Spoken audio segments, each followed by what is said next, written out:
Welcome to another edition of Inspired Stories, where leaders share their experiences so we can learn from their successes, how they've overcome adversity, and explore current challenges they're facing.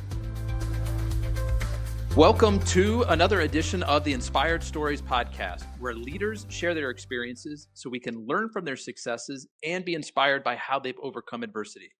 My name is Anthony Codispoti, and today's guest is Tim Parmeter, founder and CEO of FranCoach, which helps first-time business owners as well as the seasoned entrepreneur find the perfect business opportunity.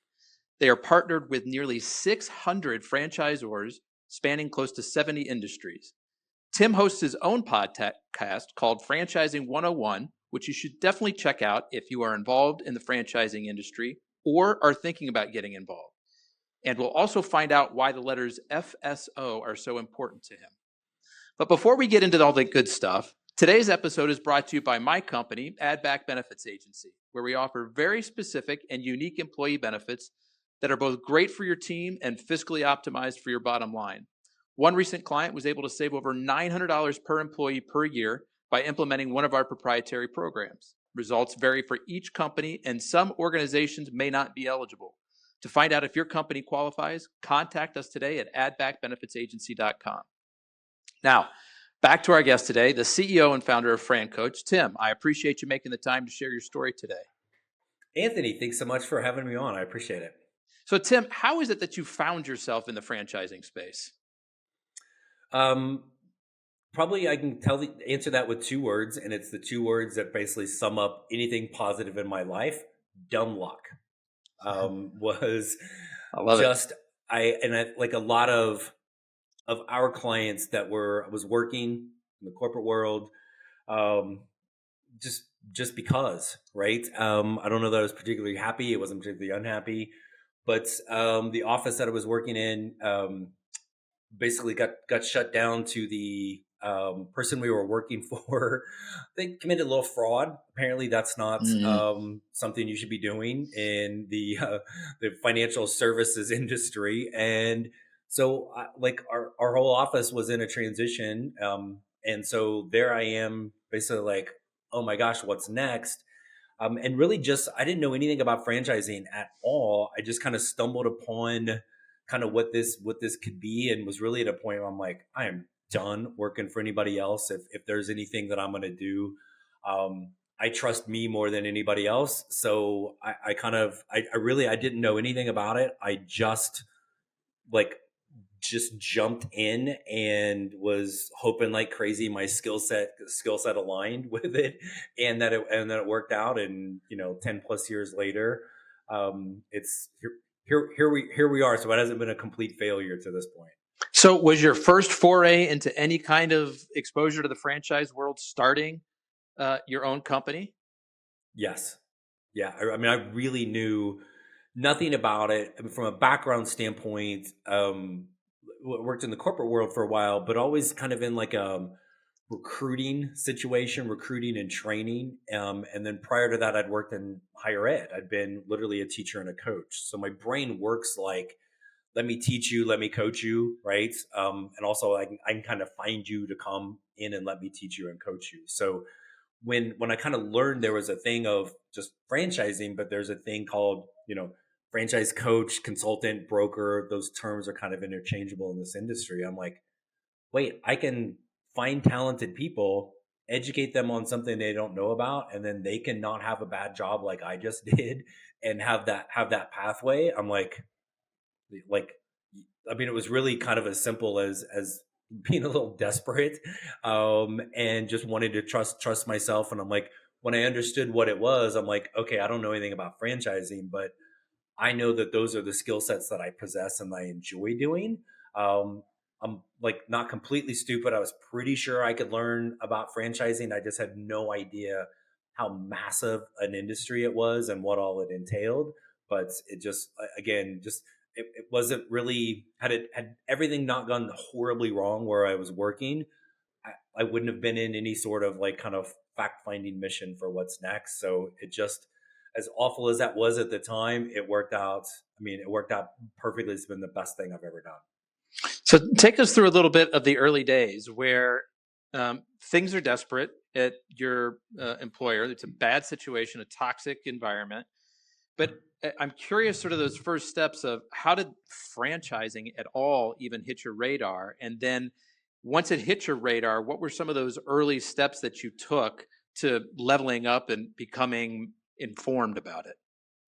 Yeah, so it was, I think just, you kind of get back in the job search mode, right? And I had found, I think even on LinkedIn or search, and anybody that's ever been in a job search, you are going everywhere you can possibly think of to find what that next thing is. And I ran across somebody who was in this industry. And so we had a couple conversations, and really it was just as simple as like, hey, we can, give us a few months, I'll kind of teach you, show you the ropes and let you go do it. Like, okay. Wasn't really that much showing me the ropes, but there were some basics to it. And I got started, and I was at a time in my life where I was single. I had a small child. We were actually living in a different state, living in a 1-bedroom apartment in Dallas, Texas. Right. And I literally, like, my brain works in such a way. The kitchen table was the office. Well, half of the kitchen table was the office. The other half's where I ate, right? I had that separation of dinner and work, basically. And I sat there, I had my laptop. The only thing I got from the last job, fortunately, was they let me keep the laptop, right? And so I knew I had a kind of method to kind of get a hold of people, but it was lonely, man. I'm sitting there, I don't know anything. I'm getting people on the phone. I don't really know what to say. I'm trying to sound moderately confident. And I had the two things I got from my previous office was a laptop and then like a binder of paper, like literally like printer paper. And so I was taking all my notes on it, and I was just sitting there one day and I'm like, oh my gosh, what have I done? And I just, for whatever reason, I wrote the letters THTW. And I still to this day, and I had it posted, I have it framed. I don't know if you really can see that. I can. Amazing artwork, not nearly as good as what's behind you. But I was in my 40s doing that, and your little one's a little younger than that. But THTW was, this has to work. Mm-hmm. And I just posted it on the wall next to me. It's now it's on this side in a cheap little frame, right? But it was like, this has to work. There was no other option. I wasn't going to go back working for anybody else. I knew I could do it, but I didn't really know I could do it. I just knew there was no other choice, right? And so it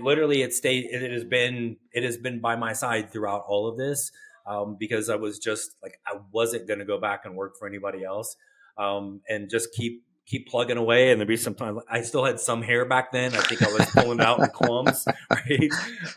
But I would just glance over at the wall and I would see that, take a breath, and like, all right, let's, quit whining, quit being a baby, get back to work, and let's make this happen. I don't want to blow too much sunshine your way, Tim, but I think it's worth taking a moment to really celebrate what it was that you went through, because if nobody's ever been in that spot before, you're starting something brand new. You don't have a great support system in place.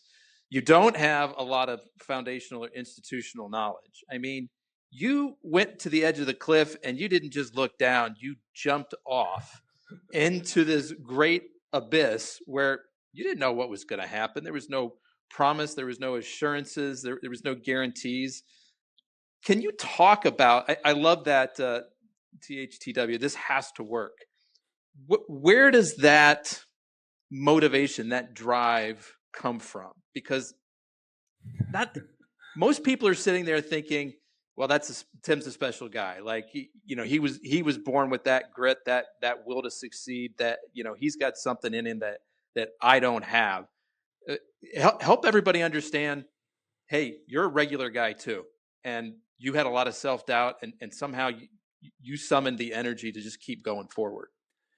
Yeah, no, and thank you for that. But I don't think it's anything special. It's just, there's a little desperation, right? Like I didn't want to go back to work. I was in a position where I really wanted to relocate from Dallas back to Arizona, for my little kids, right? To be a dad, right? And so to me, there was no other option. But I think it's always there, right? Like, and there are times that I've been able to summon that in the past, and there's other times where I'm like, nah, right? Like I know I should be a little bit more diligent about stepping up, working out, right? And I'll do it, but I'm like, yeah, that was kind of, I was kind of half-assed. It's not always there. So I think a little bit just we get cornered, right? And that fight or flight thing. I felt like I didn't have any choice, and I saw a path, not in my wildest dreams did I think it was going to turn into anything near what it's turned into, right? But it was just, again, I think we all have it in. We just have to kind of set our mind to like, I'm actually going to do this. I'm not going to use all of the struggles as an excuse, because we know that's so easy to do. I'm pretty sure later today I might do that when it comes to working out, right? Like I got some work, or we got to go to karate with my kid, or whatever it is. Like, no, just like it's the great slogan I created years ago. It's called "Just Do It." That came from you, huh? Somebody in Oregon, like, I don't know, they stole that from me and ran with it, literally and figuratively. But it really is just that's why it's such a great slogan, right? It's just that simple. And for whatever reason with this, and maybe again it was desperation, but I wasn't going to quit. Okay, so we've heard a little bit about the origin story of how you got involved in the franchising space. Now let's give some extra context to it. What is FranCoach? What's the business? What's the service that you provide? So we work with individuals. Many of them may have had kind of experiences like me, but that are at least interested in working for themselves, owning a business, right? And so and everything with us is specific to franchising, but it's really two goals. It is, number one, let's just get people properly educated on franchise ownership, what it's all about, to determine if it's for them. Let's be honest, most people it's not, but that's okay, right? So that's first. And then second is, if we realize this might be the path, then what's the absolute best fit for them? There's not a one size fits all. We're partnered with over 600 franchises, but there's about 4,000 in the United States. And so in many ways, it's like dating, right? There's not just one person we should all want to marry. There's that specific one for each of us. It's the same thing with franchising. So we're just gonna and it's so much more attainable than people realize, because it's not all McDonald's and Taco Bell's, right? So it's just that education. If they have any curiosity, and like, control is usually the main thing. I want more control of my life, time, freedom, flexibility, money, whatever. If it's ever crossed their mind, we encourage them to talk to our team and figure out if it is. If so, finding the best thing is for them. That's actually the easy part for us, because it's kind of what we do. So you made a good point there. It's not all, I forget the examples, McDonald's and Taco Bell's, because when I think of an outsider, as I think of franchise world, I think of, oh yeah, all the chain restaurants. What kind of opportunities are you finding that your clientele most often end up in? Is it the restaurant space? Is it something outside of that? Something outside of that, right? So food makes up about 10% of the franchises that are out there. And so, but I think that's it's the common place. We all think of the things that we can see. We tend to know the food places mostly are franchises, but it's also where the fear comes in right away. And like, Taco Bell and McDonald's, those are $2 and $3 million investments, right? And so you're like, oh gosh, I'd love to own a franchise, but I don't know, Anthony, you got a spare $500,000 around that I can borrow to, get the loan to get myself a Taco Bell, right? But about half the franchises out there are going to be the things that you physically see that the customer can walk into. The other half aren't, right? There's no office, or maybe a small thing, and we're taking the product or service to the customer, right? So the last person I was on the phone with was literally looking at two franchises. To give you an example, one does irrigation with kind of an eco-friendly focus to it, and the other one does kind of like garage floor coatings, right?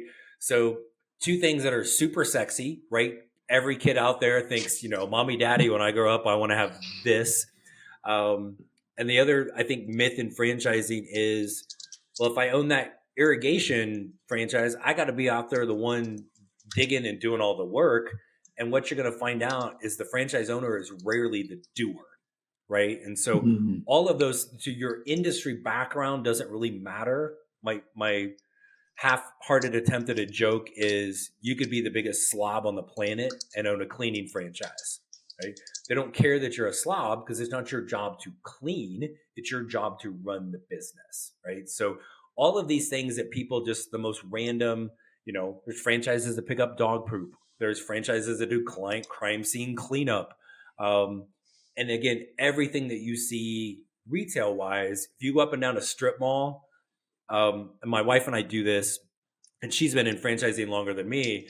Like it's like, oh, franchise, not a franchise, franchise, not a franchise. Those things in strip malls that you see and you walk into, you may not realize it.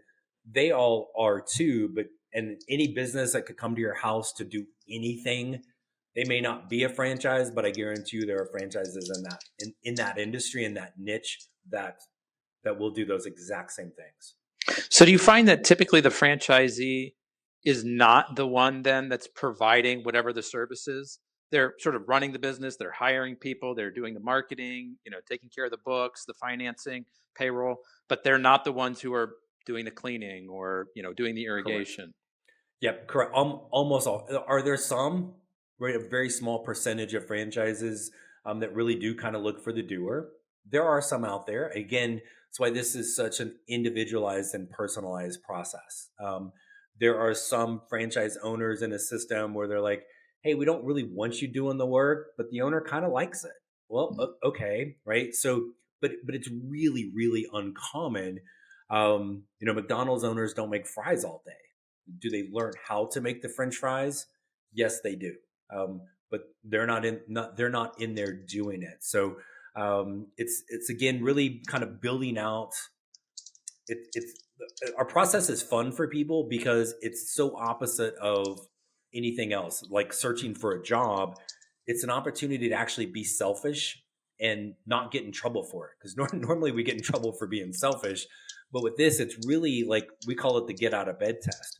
What do you actually want to get up and go do every single day? The things you're doing, people you're around, core values, those lead us where we need to go. The industry is just kind of window dressing with it in most cases.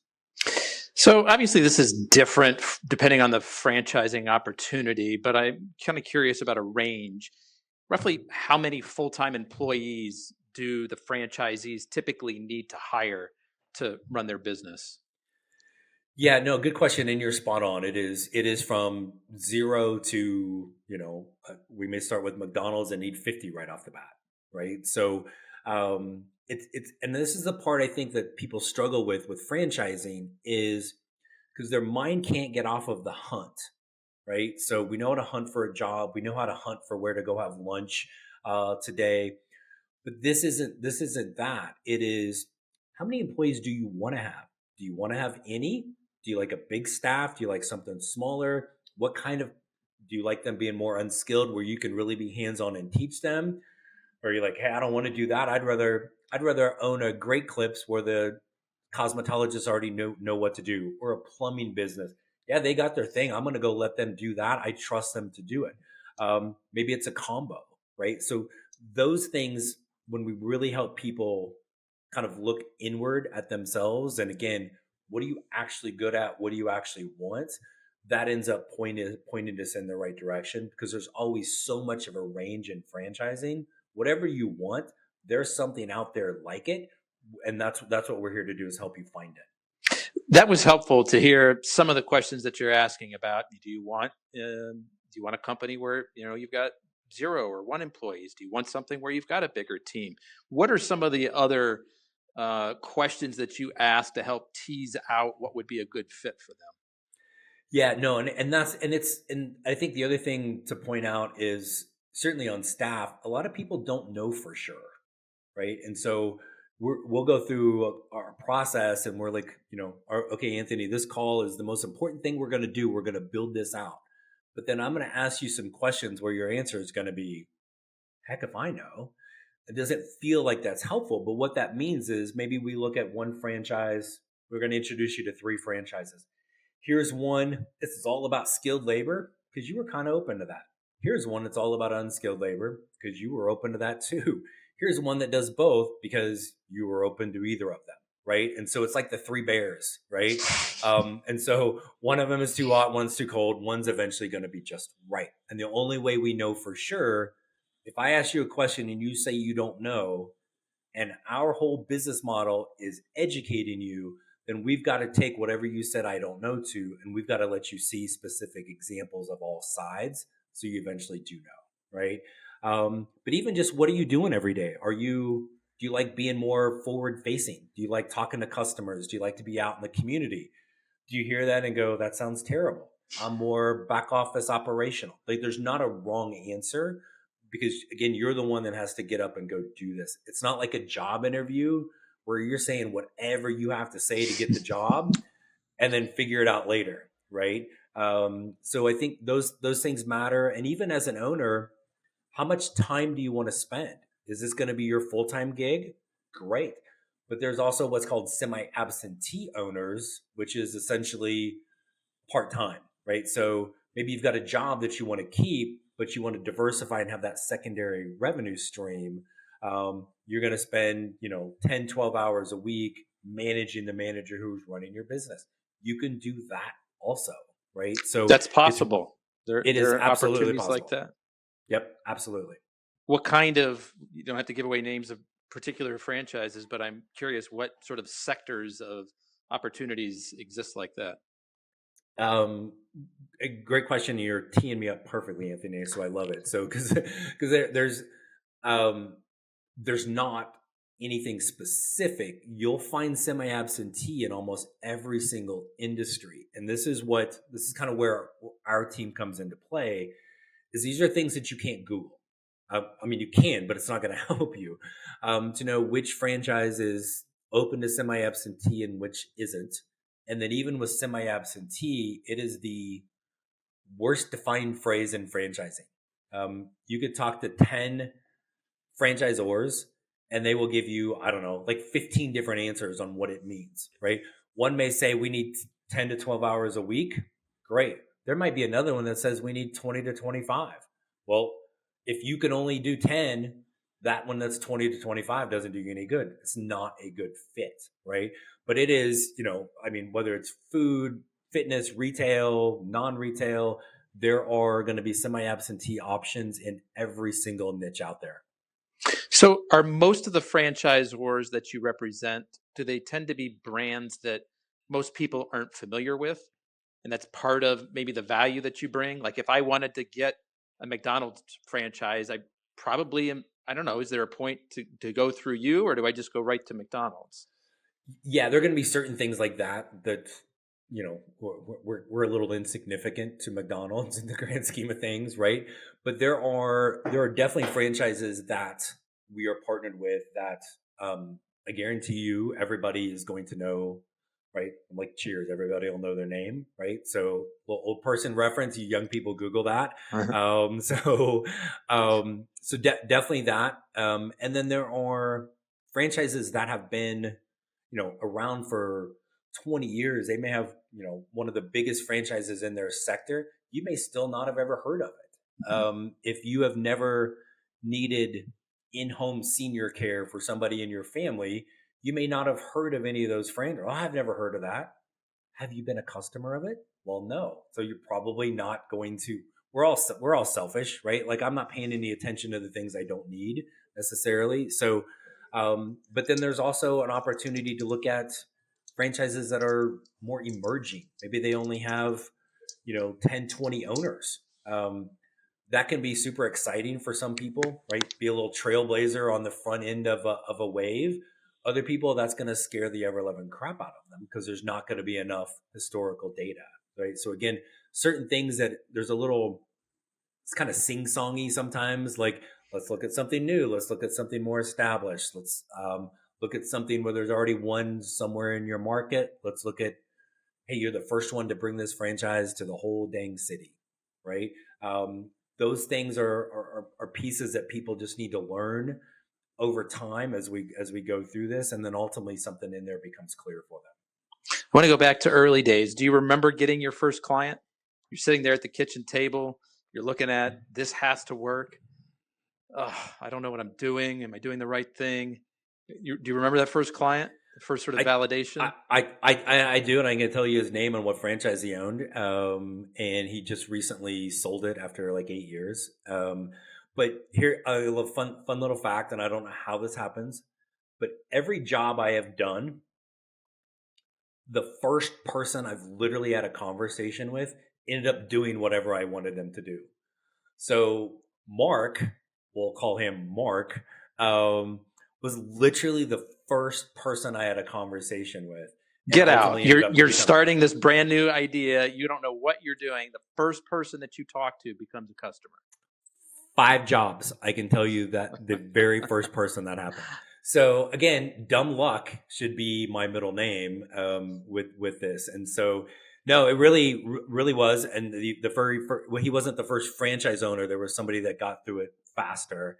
And in fact, the person that franchise became super instrumental for me in kind of help guiding me and coach. He'd been in the industry a long time. We weirdly had a connection. We both grew up in Indiana. We both were the exact same age. We were both athletes. We had all of these similarities in place. He helped me get to kind of, there's a bigger organization we're part of as a member. He helped me get there. And then through that, I ultimately met my wife, right? So in franchising, that's a whole nother thing. But it really was like the very, very first person. So there's a certain thing about maybe just getting out of your own way and from that. But seriously, Anthony, it's the craziest thing. If I ever do something else after this, I just know whoever I talk to first it'll be all downhill for a while until it goes back up. But yeah, so crazy. Well, if I'm starting a new business, I'm going to ask you to get involved and help us do sales right out of the gate. Yeah, just hire me for that first week or so, and then I suck after that. So you get that first client right out of the gate. That's got to be validating. Was it at that point that you realized, okay, I think I can actually make a living doing this, or did it take a little bit more momentum before you were like, okay, I got this? It was, and this is another thing. If anybody's ever been in sales, you hear the term like a sales funnel, right? And so I still remember the guy on the whiteboard in my first sales job, and he draws the funnel, right? Leads are going to go in here. You want a lot here, and then they're going to work them, and they're going to trickle out down here. I'm like, okay, that sounds cool. And he's like, what you don't want is the bucket theory, where you put them all in a bucket, you get a bunch of leads, and then you dump them out, right? And then you forget about getting more leads. I am the bucket theory guy. I always have been. It's wrong. I know it, but I got my first deal done. Very lucky, happened pretty fast.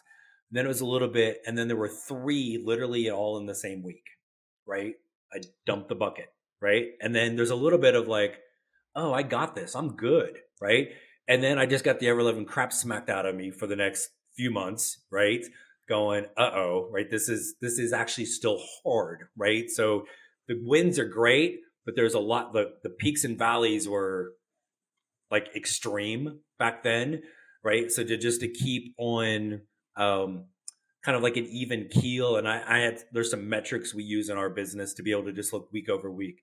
Hey, did I have a good week? Right? Because not everybody's going to start a franchise. Most people aren't, right? So there's a lot of no's in this to just kind of keep things on an even keel. And I mean, I still look at the same metrics week over week now. We teach them to our team. So like that kind of grounding focus has been really key to like celebrate the wins. Don't forget that, but also don't get too low when something goes wrong. What are some ways that you fill that funnel? Goodness, we've got probably 6 different lead sources where we've got different referral partners that kind of provide us some stuff. We get a lot of people just come organically to us through.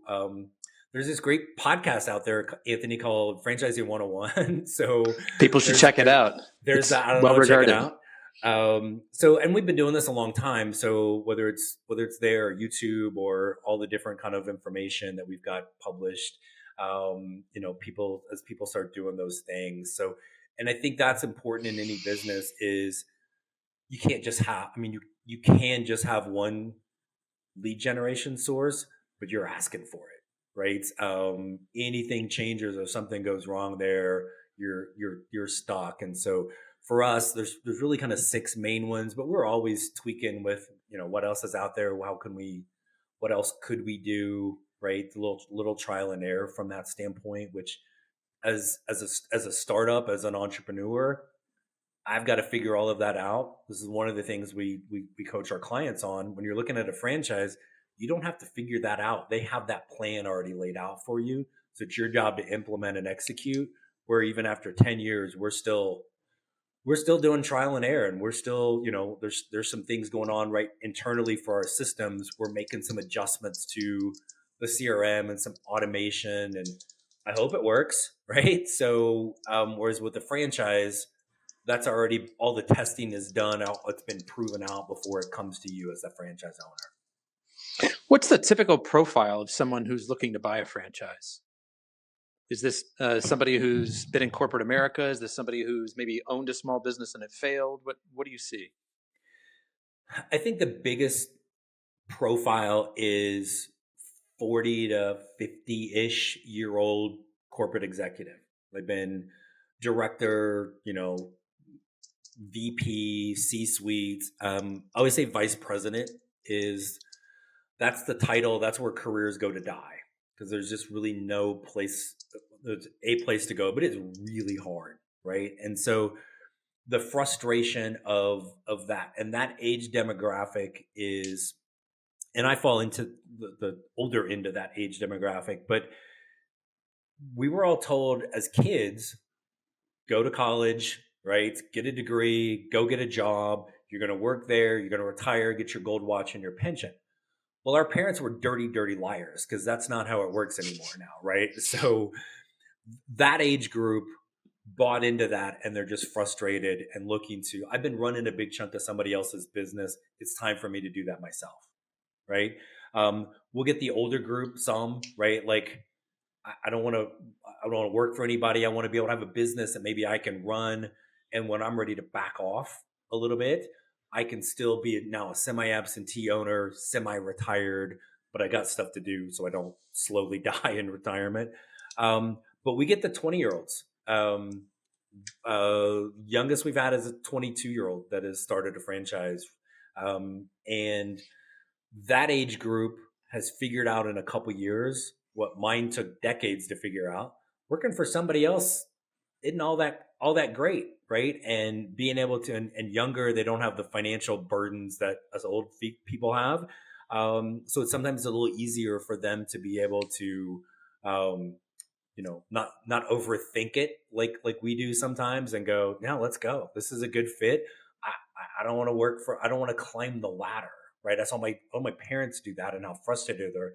I want that. So we've had from 22 to the oldest is 77. Wow. And ready to get into something new, huh? Ready to get into something new. So, and for that particular gentleman, he was including his whole family in it. So it was like a 3-generational thing all in this business. So it was super cool for him to be, and he was in a position to do that for himself, to, again, as he said, he wanted to keep himself young and active, but also have some fun with his family and give them, kind of a legacy business right off the bat. What are some things that, when you hear them from a new prospective client, is kind of a red flag that says, maybe this person probably isn't going to work out in the franchising world? I'm risk averse. And even that you can kind of work through a little bit, is because a lot of times, like, are they truly risk averse, right? Or is it the fear of the unknown, right? So this is where it's going to go back to to get you properly educated on franchise ownership is, again, it should feel risky. If you and I are having a first call today, Anthony, and you're like, man, this feels kind of risky to own a franchise. Yeah, it should. You don't know anything about it yet, right? Do you want to learn more? Yeah. Okay. Then we just like it's cliche, but it really is kind of that step by step. And when people get all the way to the end, it doesn't feel risky anymore, right? It is so clear people don't even make a decision because the unknown is not unknown anymore, right? And you're seeing yourself in it. You're excited. You want that control of the day in the life. And then ultimately, and we had one of our clients said this on our podcast here just a couple weeks ago, like he was transitioning out of a really good job that he actually didn't hate to jump into a franchise full time. And I'm like, how'd you get over that fear? And he's like, ultimately, I just decided it was time to bet on me versus we are all one day away from getting let go at the job. And it could be for no reason or no fault of our own. He didn't want to risk that. He didn't want to risk that anymore. He wanted to have the control and bet on himself. Tell us about the letters FSO. What does that mean? Why is that Figure important? stuff out. Family show, Anthony. So figure stuff out. Obviously, we use a different S word. So why is that important? And so as an entrepreneur in general, but even as a franchise owner, right? The plan is laid out. Your job is to implement and execute, but you still have to figure stuff out along the way. There's going to be the day-to-day things that pop up. Oh, Sally called in sick today, right? What do I do? As the owner, I have to figure stuff out. I can't, like, every single thing that goes on, call the franchisor. Oh my gosh, Sally called in sick. What do I do? Like, you're going to figure it out, dude.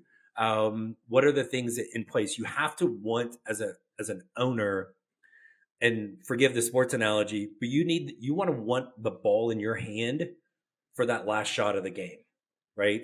And you have to, with everything in this journey, you have to be very self-reflective and honest with yourself. And if you're like, I like being the Monday morning quarterback. I like, sitting around the water cooler going, man, why are they doing this? Right? Our boss is dumb. It'd be so much better if I was running it. Do you really want to, or is it easier to say it?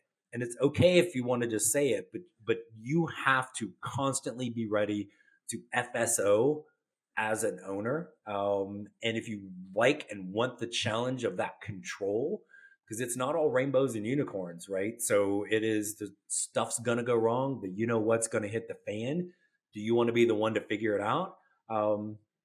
If so, then this really may be a path. And if that causes like your body to literally kind of tense up, then maybe it's not. And that's okay too. But I think it's when you talk about one of the red flags of why somebody may not be a good fit, to me, this is one of the things, the intangible kind of pieces an individual that I'm like, oh, you have kind of that it quality, because you want that, you have the desire to want the ball at the end of the game.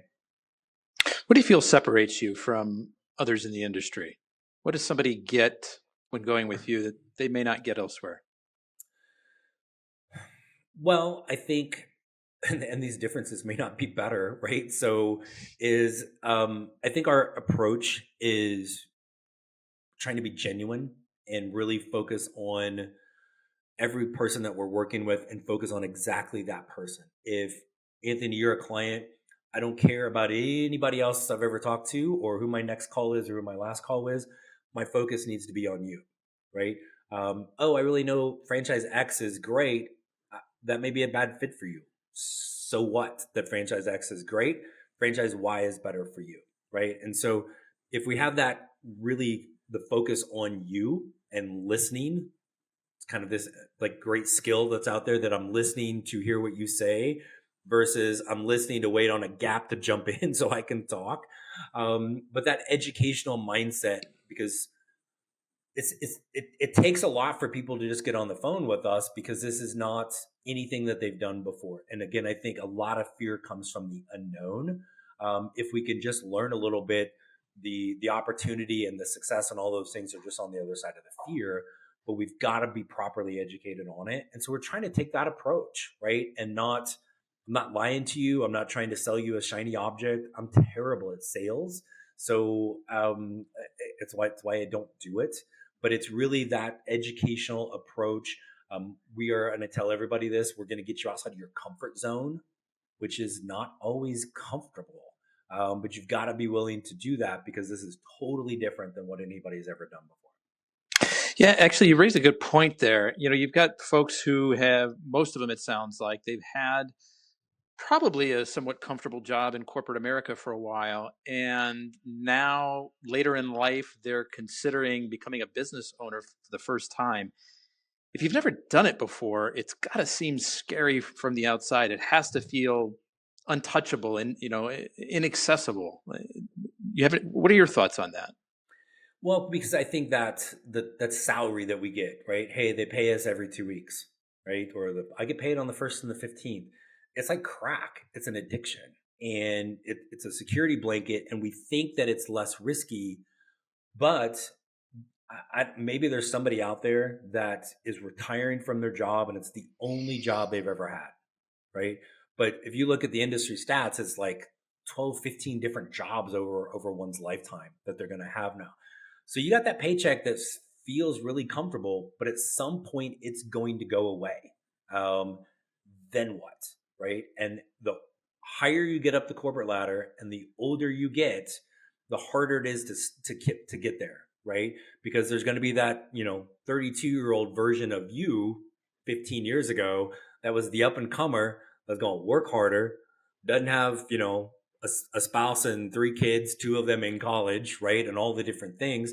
And they're going to do it for less, right? So it becomes harder and harder to do that. So that comfort of the salary it's a hard thing to break away from, but it's honestly, it's just as risky because you have no control over how much more money you make next year. As an owner, I have control of making however much money I want, right? I'm going to put my hard work and effort into growing the business and making more money. When I decide to sell my business, I get to cash out at the end. When you're leaving that job, you don't get to say, I'm going to sell this to the next person. You're done, right? I don't get to pass it on to my kid. Like, you don't have any of those things. The ownership piece, you have ownership of it, and all of those things. And so again, that's where it's that mindset of, if you're comfortable, like, keep the job. Like, that's awesome. There's nothing wrong with that. But if you have some level of frustration with it, then that's where it comes into our team of just educating you on what this is all about to see if it might be a path. What are some of the most common mistakes you see people make when choosing a franchise? Obviously not your clients, because they've been well guided, but outside. Yeah, we smack them around if they do that. But it's no, I think Google is not our friend in franchising, or somebody that is saying buzzwords, right? Like, oh, this is the top franchise. This is the hottest industry. Our industry is a $25 billion industry. Blah blah blah. They all are. Get over it. And the franchisors are, all of them. I don't care how unsexy the franchise industry is. It's a shiny object, right? They're going to be able to put together, look, all the things that we have to help you succeed. We've got this training and the marketing and the operations. We've got a call center for you. We've got national accounts. We've got this. Oh my gosh, that's amazing. Look how great our owners are doing. Oh my gosh, that's amazing. What gets missed in all of that is, what are you doing every single day as an owner? Because if it's a bad fit, you're going to struggle. You're going to be miserable. That's where any failure can really come in more times than not. It's that, because we're looking at the shiny object stuff and not really being self-reflective on, do I want to get up and do, that's awesome. All the things, I love it. I love how successful all your people are. What about me? Is that something I want to get up and do every day? That's where, when people get in the wrong franchise, it is almost always that. Where's home for you, Tim? Depends on the week. So half the time I am in Arizona, in the middle of nowhere, small little rural town. If I turn the camera a little bit, you'd see a big giant mountain out the window. And then the other half of the time is in Tampa, Florida. Why such diverse geographies? I am a dual snowbird. So, part of my bizarre life is, Arizona is, I have a almost 11-year-old son that I co-parent. His mom and family all live out here. This is, I like to refer to it as my witness protection home out here. So my kid weeks, I am in Arizona. When I don't have my son, I am married, and my wonderful, amazing wife lives 3 time zones away in Tampa, Florida. So I get custody of my kid for a week. I fly to Florida. I get custody of my wife for a week. And back and forth. I have really good relationship with everybody in American Airlines, Tucson to Dallas, Dallas to Tampa, back and forth. So yeah, it's a little crazy, but again, back to that business ownership thing, and like, hey, you got to figure stuff out. I love being a dad. I was fortunate enough through this industry, met my wife, and way overachieving, and somehow I suckered her into marrying me. So, and probably still together in some ways. Hey, maybe I'm better in small doses, so maybe that'll keep us married a little bit longer. But maybe your unusual circumstances are actually playing in your favor here. Yeah, it's funny when we tell people our situation, we get 1 or 2 looks, and all your listeners may have probably had one of these 2 things when they heard that. It's like, people are either gonna go, oh, like in their mind they're going, that's never gonna work, right? There's some like painful look on their face, and then there's the other group that's gonna go, how'd you pull that off, right? So I had a husband and wife last year. Awesome couple. They ended up owning a franchise in a home service industry. And I was kind of sharing that story with them on the phone.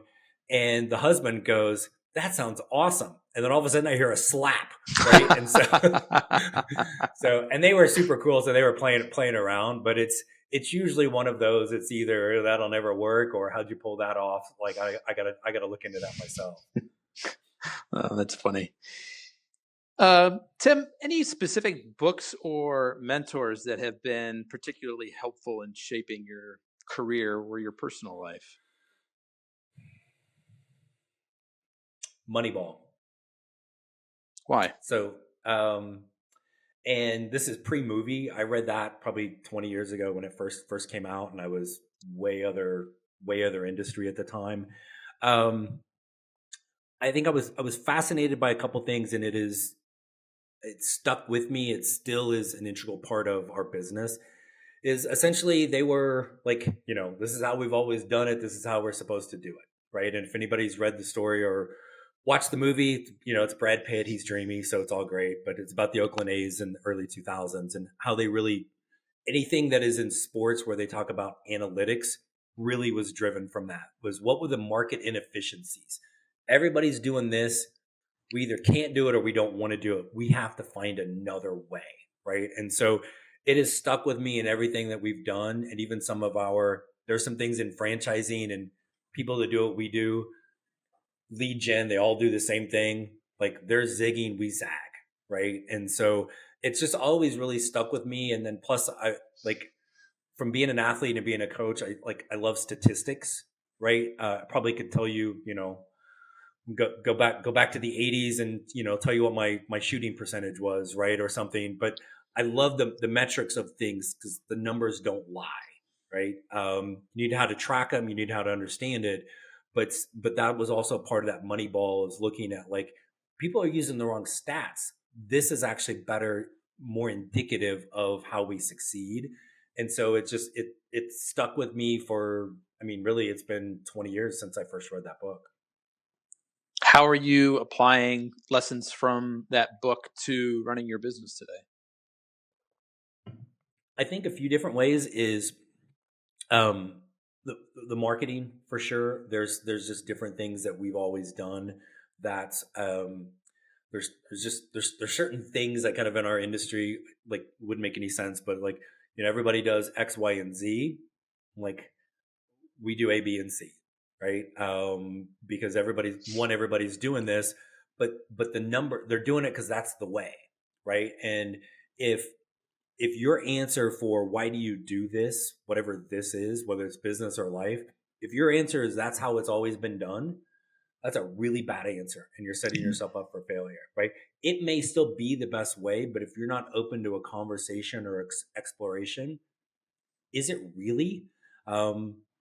then that's a problem. So definitely there, and even just some of the things we do with some resources for our clients that are looking at franchises, to making sure that we're positioning everything the right way. You ask, why would somebody get in a bad franchise? They're looking at the wrong stuff, right?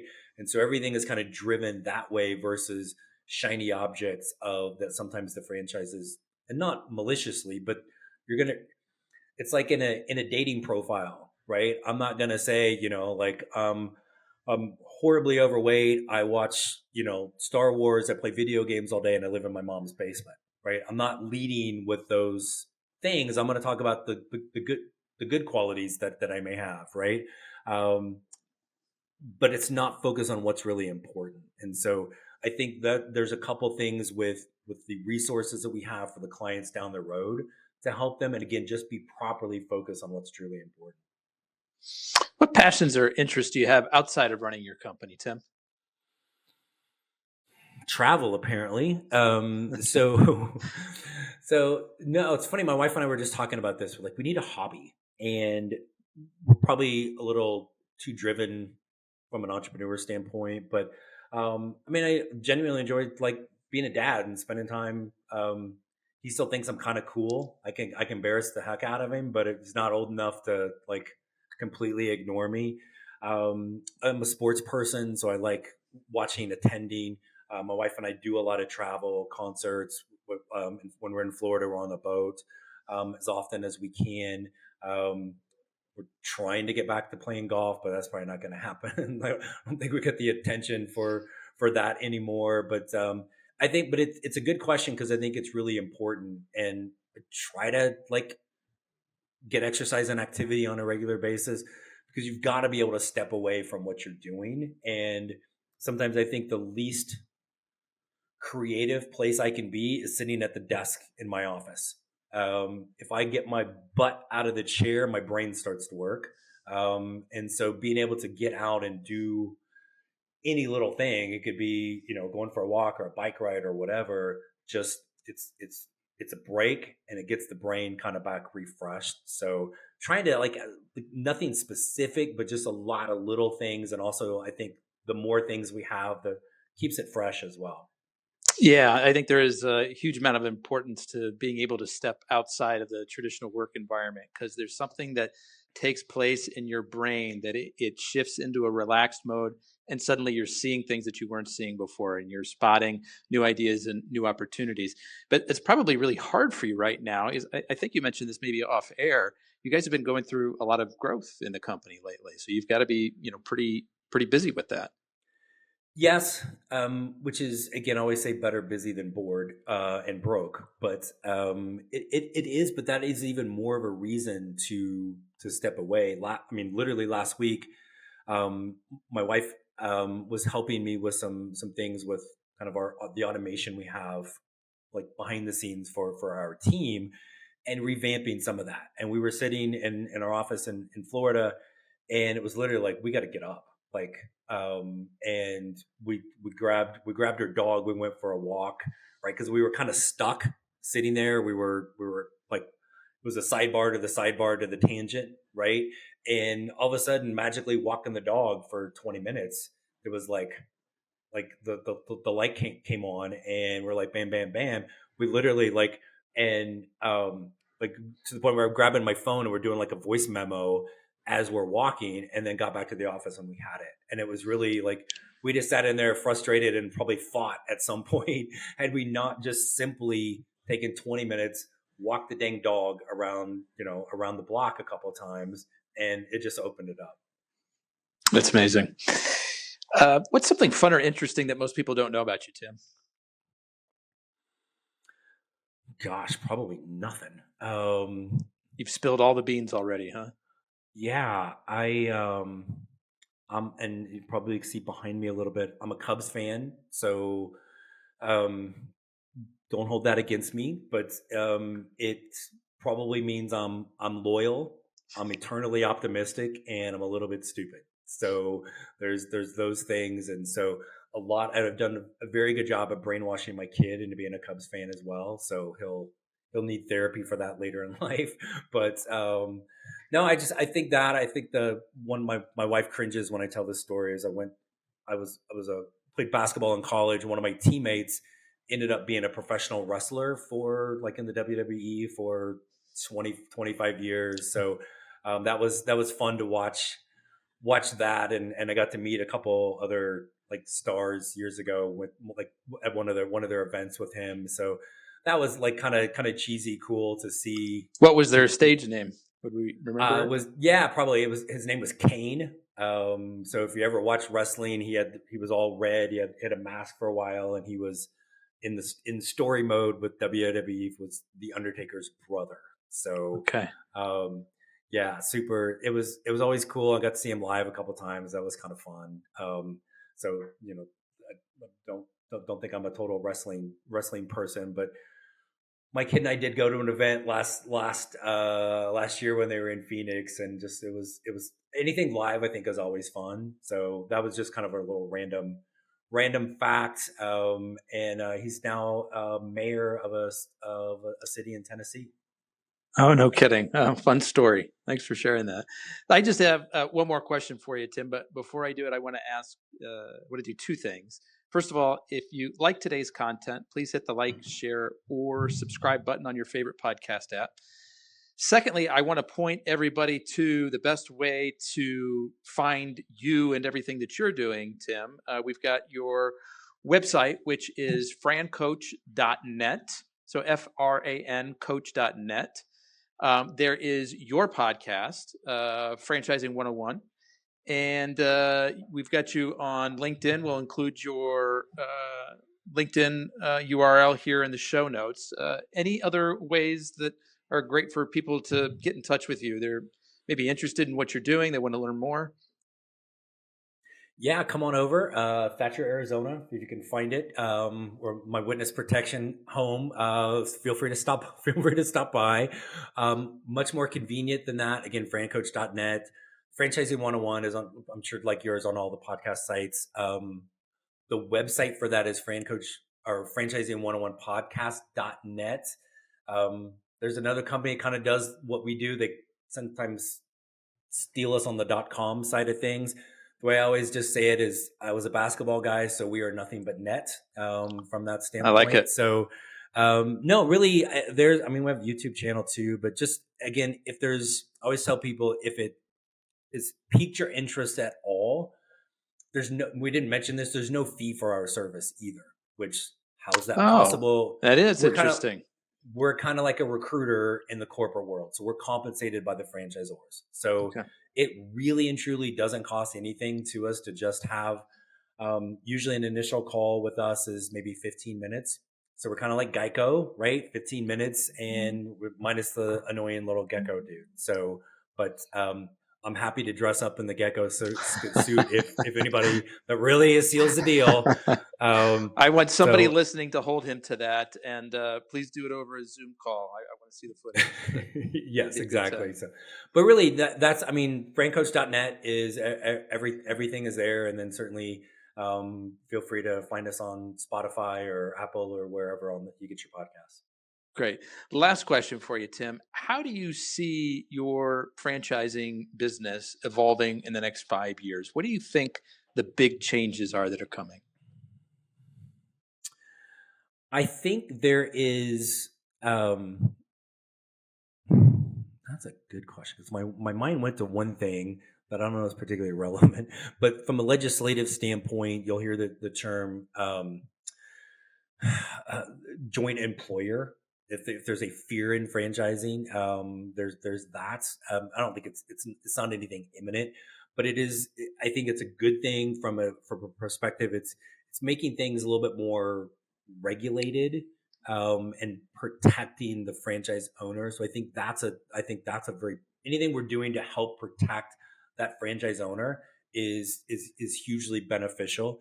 So I think there's that, and I think it's the growth is. No matter what goes on in the economy or even the pandemic, like franchising continues to just truck right along. It's there are a lot of franchisors that'll tell you even 2020, the last half was the busiest they've ever been, because again, it just forces people to take like a little inventory on what's truly important to them. Like me, my time, my freedom, flexibility, all of those control things. So I like, to me, I don't think that's ever going to go away. And then there's always new things coming on from an industry standpoint. 10 years ago, how many people knew what an infrared sauna was or IV drips? And there's always going to be those new kind of cool shining objects. But then there's also going to be the handyman franchise. We've been doing handyman stuff since we lived in caves, right? So there's always there's the old and there's the new, there's the big, there's the small. But it all comes down to people are always going to want control over their life and feel less and less fulfilled working for somebody else. So that's where I think the growth is going to continue. If we continue to make it safer and safer for people to do so, protect them more and more, all the better. Tim, thanks so much for sharing your time and your story today. Myself and the audience really appreciate it. Anthony, it's been my pleasure. Thank you so much for having me on. That's a wrap on another episode of the Inspired Stories podcast. Thanks for learning with us today.